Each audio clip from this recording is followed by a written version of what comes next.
yet he has 105 yards before halftime receiving yards. Mike is a guy that's just kind of a quiet assassin. He just does his job over there, and all of a sudden he just pops up and he'll make some big plays. And but I think part of it was defensively they knew what Mike's been doing in spring practice, so they were kind of tilting the covers that way a little bit to stop him. But I've been very pleased with him. We've been really working on him becoming a very physical player in the boundary with all the one-on-one matchups that he gets. He's got a big body. He's a strong guy. I really want to see him take that next step, much like DeAndre Hopkins did the spring going into his junior year, really getting strong in the weight room, came out and had a great junior season, and so that's really, I think, the track that Mike's on right now. Sharon, again, another guy. I mean, you got to be the happiest guy on the staff other than Tony, because your position players seem like, okay, just throw him out there, he'll make it 25 yards. I had a chance to go to watch Kentucky play a basketball game at Rupp Arena this year. The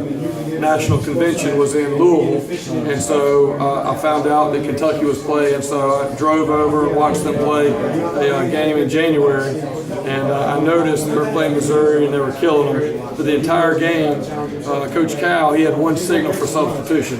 He just took one hand and went that way. 5 guys got up and went in the game. The other 5 guys sat down.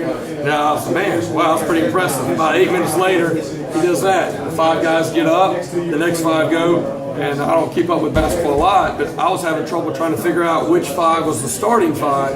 And I was telling one of the coaches I was with, I said, that's how I want to get our room. I want to be able to be on the sidelines, give that signal, and the next 3 guys go in, and there not be a drop-off. And I think that, with the guys here and a few of the guys coming in August, we're kind of building to that.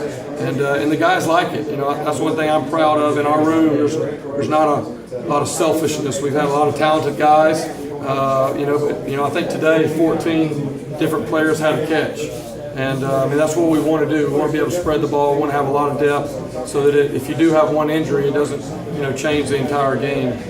But very pleased with all of those guys. They've been competing really hard. They help each other. It's not a situation where the starters trying to just keep the other guy from doing well. They like seeing each other.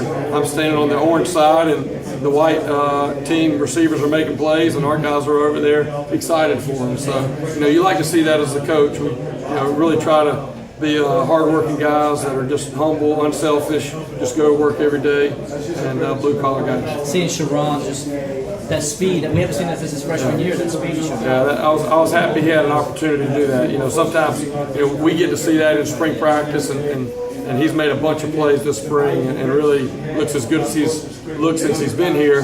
Sometimes in the spring game, just the way that it goes, they may not get that opportunity. So I was really happy for him that he had an opportunity to kind of give everybody a glimpse of what he's going to be able to do for us in the fall.